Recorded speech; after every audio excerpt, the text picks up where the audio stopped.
როდესაც ყიდულობთ რაღაცა ეგზოტიკური დასახელების პოდს, ეს იმას ნიშნავს, რომ იმის ქოის თქვენ საქართველოში ვერ იშოვით. ქოის თუ ვერ იშოვით, პოდს ვერ მოიხმართ, ხო? შესაბამისად, ეს ფული არის გადაყრილი. იყიდეთ ისეთი პოდი, რომელიც იყიდება საქართველოში მაღაზიებში.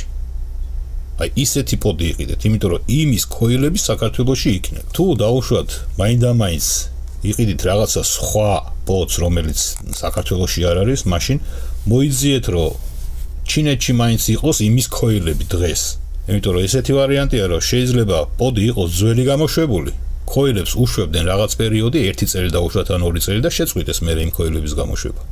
და იმ ქოილებს ვერც იქ ვერ იშოვით. ამიტომ იყიდეთ ისეთი პოდი, რომელიც საქართველოში არის. და მაგის ქოილებს უფრო მარტივად გიპოვით, იმიტომ რომ ვინც ყიდის პოდებს, ის ყიდის ქოილებსაც, ხო?